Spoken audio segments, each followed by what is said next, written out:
Hello, friends. This is Dave Hurwitz, executive editor at ClassicsToday.com, here with random reviews from the Overflow room. And right now we are on, get ready, Tippett. Michael Tippett. Yeah, there he is. And here we have piles and piles of Tippett. I always enjoyed Tippett. I think his music's largely marvelous, sometimes insane, crazy. He was a wild guy. He actually suffered somewhat in his performing life. First of all, because his music was far more avant-garde than, for example, Benjamin Britten. And second of all, because he was always being compared to like Benjamin Britten, to his disadvantage. I mean, I read articles and things about, well, when he was still alive, how, let me fix the light there, how, the British, Foreign Office was pushing Britain internationally all over the place, but not Tippett as much. And so his early to middle music is really quite approachable and splendid. After that, it gets thornier and weirder and more provocative. He was a bit of a political reactionary, but just a charming and lovely man. I met him at the premiere of The Mask of Time in Boston, the initial performances there, and he invited me to have lunch with him and his amanuensis, Myron Bowen, and Colin Davis was there. And it was really fun. We had a great time, actually, together. The performance was terrific, and the piece is absolutely nuts. But we'll get to that anon. So what do we got here? I have a lot of Tippett. I collected it, and I was doing my best, to get as much of the complete stuff as possible, especially when things started coming out on CD. And because it was contemporary and he was sort of out of favor, he wasn't being transferred very quickly. And now that he's gone, the normal reaction has set in, and nobody seems to mention him at all, which is a pity because he wrote fabulous stuff. He really did. So here we have Byzantium and Symphony Number 4. Now, Byzantium is a concert aria. It's sung here by Faye Robinson with Georg Schulte. I don't think her singing is all that great, frankly. The voice is a little wobbly. And the Fourth Symphony was premiered by Schulte, and I don't really care for that performance of it particularly much. It used real human breathing in place of the wind machine because it begins with a birth image. There's, it sounds sort of like some sort of either a porn movie or stalker film or something like that. Tippett was not happy with it either, he told me, so there you go. But it's on Deca, and I kept it for its historical value. Then we've got Tippett, Classic Recordings of a Child of Our Time and the Weeping Babe. What is this with? This is licensed by Deca. Okay, it's the earlier Deca one on Carousel, and it's with John Pritchard and Colin Davis. Yeah, these are great performances of those works. Tippett Piano Concerto and Ritual Dances from the Midsummer Marriage with Benjamin Frith and George Hurst. Not great performances, I hate to say. The Piano Concerto is sleepy. No. But, beggars couldn't be choosers, so I hung on to it. Then we've got the Concerto for Orchestra and the Triple Concerto, which is gorgeous.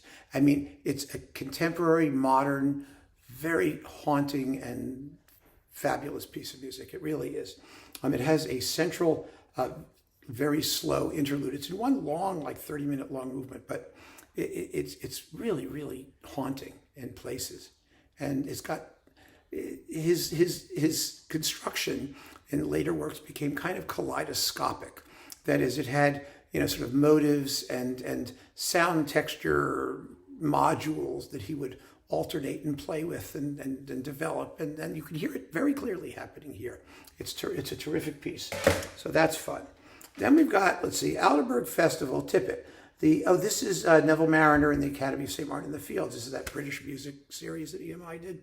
The Divertimento on Sellinger's Round and Little Music for String Orchestra, the Sonata for Four Horns, and his first masterpiece, yay, the Concerto for Double String Orchestra, which is just fantastic and fabulously wonderful. Then we've got his 5 string quartets, which begin rather tonally and nicely in 1934 and wind up in 1991 in complete total insanity. Now, actually, his latest work is kind of a mixture. It's not as thorny as his middle period, but it is a little bit like Bartók did. He had that real avant-garde phase, and then he kind of combined everything synthetically. And Tippett definitely was going there in that direction. This is important. This is really important because You have the suite for the birthday of Prince Charles, which is just charming. He's now King Charles, and maybe nobody likes him particularly, so they don't play the suite. It was written in honor of his birthday, but oh, it's a beautiful work. And this is the best performance of it. Schulte did it, and it sounded typically Schulte-like, which is harsh and fast and brutal. But with Colin Davis and the LSO, oh, it's wonderful, wonderful. Then you've got the Argo Mariner Tippett disc, which was the Fantasia Concertante on a theme of Corelli and the Little Music for String Orchestra and the Concerto for Double String Orchestra. You also get the Fanfare for Brass with the Philip Jones Brass Ensemble. And this is on eloquence, Australian eloquence. They're just wonderful. That is just a little bit of Tippett. So here comes more, lots more. Oh my goodness. Let me get the rest of Tippett. Well, not so much more. It's not crazy. What's this? Oh, that's interesting. Okay, here we go. We've got this. We have this. Hang on. There's this thing. And there's that thing and this thing. Okay, here's the rest of Tippett. Oh, look. This is the disc I just told you about. I didn't know I had 2 of these. I have no idea how I got 2 of these. I'm glad I do, because I should have one upstairs. Maybe I'll come and get it. And, well, it should be in the upstairs collection. I probably have one up there, too. Who knows? Then we've got The Rose Lake and the Vision of St. Augustine. Now, I saw the premiere of The Rose Lake at Carnegie Hall, and it's a beautiful work. It really is. It's a fascinating piece. Tippett was there. Again, he was quite old then and not looking too good. But it's an exciting and wonderful tone poem about the lake in Africa, where when the sun comes up, it turns this beautiful color. And he wrote this gorgeous, evocative piece of music. And then we have the Vision of St. Augustine, which is an oratorio, sort of, kind of, like A Child of Our Time, only in his most thorny, modernist, crazy vein, full of, it's very overwritten. It has a lot of busy stuff happening in it, but it's kind of cool. I mean, you know, if you know your Tippett, you understand his characteristic voice, no matter how weird he got. And he got weird. Yes, indeedy. Then we've got Tippett conducting his own stuff, the series of recordings he made on Nimbus. Now, there were a bunch of things he did. He did some for Virgin, too, if I'm not mistaken. And you've got the ritual dances from the Midsummer Marriages, along with Sesostris aria from the Midsummer Marriage, the prelude for brass, bells, and percussion, the suite for the birthday of Prince Charles, some choral works, Crown of the Year music, and 5 Negro spirituals from A Child of Our Time, the triple concerto, the piano concerto, the Concerto for Double String Orchestra, the blue guitar, Little Music for Strings, Evening Canticles, and the Fantasia Concertante on the theme of Corelli. Now, his tempi are a little slower than they ideally ought to be in this music. I think he was kind of old when this was done, but it's nice to have his own version of, his own music, so I'm not complaining. Then this is great. This is Rudolf Barschei's recording of the Concerto for Double String Orchestra, which is the best one, hands down, period. With the Moscow Chamber Orchestra and the Bath Festival Orchestra combined. It's marvelous. The Piano Concerto with John Ogden and Colin Davis, marvelous, absolutely first rate. And the Fantasia Concertante with Tippett and the Bath Festival Orchestra. So this is a great disc. It's on HMV Classics, which no longer exists. Maybe you can find it. Maybe you can download it. Maybe you can stream it. Who knows? The new recording with Hickox of The Rose Lake. It's nice to have 2. So we can hear how else it goes. And it's subtitled, by the way, A Song Without Words for Orchestra. It's wonderful. And the ritual dances from the Midsummer Marriage. It's wonderful opera. It's the magic flute and drag is what it is. And the ritual dances are fun to listen to. I mean, with or without chorus. I like it better without chorus, by the way. And this is, yes, without chorus. Thank God. And when they start singing about like whale sperm, they kind of lose me. Tippett wrote his own texts, and they're full of Jungian imagery and okay. A Child of Our Time, conducted by Tippett on Naxos, and he only did it like 50 times, with Faye Robinson, Sarah Walker, John Garrison, John Cheek, City Birmingham Symphony Orchestra. Again, rather stately. I like the zippier performances, but Tippett doing Tippett. Then we've got the British Music Collection, 2 volumes of Tippett doing Tippett, which has the same concerto for orchestra that was coupled with the triple concerto back in the day on Philips. And then here's the triple concerto with Colin Davis. It's the same stuff we've just talked about. There's Neville Mariner stuff. There's absolutely nothing here that's new. It's just a different compilation of it in its other form. And here's another, there's a whole bunch of these British music things. There's two of them. We have A Child of Our Time, this stuff, and Symphonies 1 through 3, and the Suite for the Birthday of Prince Charles with Colin Davis. The third symphony is insane, by the way. Absolutely nutty. It's a vocal symphony. It has all kinds of quotations from other famous vocal symphony things. And then this is the Child of Our Time again, and a lot of this is duplicative. It really is.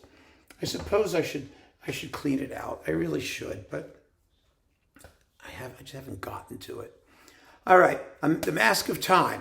The Mask of Time has, without a doubt, Faye Robinson was a soprano who did a lot of Tippett. He liked her, evidently. Sarah Walker, Robert Tier, John Cheek, BBC Symphony, Andrew Davis. This is great. It's a great piece, but it's crazy. It's all over the place. It has the most unresonant text setting I have ever heard in my life. Tippett's setting of the English language is bizarre. And he was like a scholar, an expert in like English madrigals and English Renaissance music, but he sets English like it could be Klingon. I mean, I'm not kidding. He has a line in here that I memorized it. What's it all about? Asked the dainty lacewing, her mandibles wet with the juice excreted by her ovipositor. Yes, he sets that line. And he gets the stress wrong. He says ovipositor instead of ovipositor. Now, if you're going to set the word ovipositor, you might at least check the stress in your melodic line. And it's not as if it matters. But anyway, it's still a fabulous piece. And it's how I met him, and I have a sentimental attachment to it. It'll probably never be performed again. And it should be, because it's got fascinating stuff in it. It's all about, well, like the history of the universe and humanity within it. Yes, believe it or not, it's great. Ambitious, yeah. Okay, The Midsummer Marriage on Lyrita. This was originally on Philips. Now there's a new recording out that's really very, very good, but I'm so happy that this thing is still around because it's glorious. This is the premiere performance recording thing with Andrew Davis and the chorus of the Royal Opera House, counting as if their lives depended on it, one critic wrote, and they're right, at the very end particularly. And wow, what a great opera this is. It's lyrical, it's sumptuous, it's rhythmically vibrant, it's absolutely, completely meaningless in terms of what they're singing about. I mean, the story is Mark and Jennifer are supposed to get married. They're in this magic wood. There are these two ancients with this ancient temple. Jennifer's father is Kingfisher, a wealthy businessman. There's this soubrette and her boyfriend, Bella and Jack, who's a mechanic and a handyman, and she's Kingfisher's secretary. And Jennifer doesn't want to get married because she wants to be transfigured and seek out higher things, and he wants to seek out lower things. So she goes up a stairway and he goes into a cave, and then they switch, and then the Kingfisher shows up, and then they go to talk to a fortune teller, and the fortune teller turns into a giant tulip or bulb or onion or something, and the onion bursts open, and there are Mark and Jennifer partially transformed, and they look at Kingfisher, who's trying to shoot Mark to death, and he drops dead of a heart attack, and then they show up at the beginning, and the chorus sings a lot, and they have a huge orgy, and they get married, and then it's over. Yeah. But the music is glorious. It is. It's just wonderful. And then we've got, let's see, the 4 piano sonatas with Paul Crossley. Again, they begin in a lovely English, almost Renaissance modal era of harmony, and wind up in doing multiphonics and other strange noises. And it's wonderful to hear their evolution. It really is. And let's see, last but not least, we have the Symphonies box on Chandos, which I have here. It's Symphonies and the New Year's Suite, by the way. And I have this in the box down here because I have the individual discs still upstairs with their couplings. And so I kind of, this is good to have for just the Symphonies. And this is the Tippett cycle to own right now. The Colin Davis performances are quite good, but these are also excellent. There has been a Tippett Symphony cycle since then on Hyperion, which is not as good as either the Colin Davis or this Chandos one. But wow, what a fascinating composer. A really distinctive creative voice in 20th century music. Hopefully his music will come into its own and find its happy spot within the general overall repertoire of 20th century music. It's certainly worth hearing. So keep on listening, friends. Thanks so much for joining me, and take care.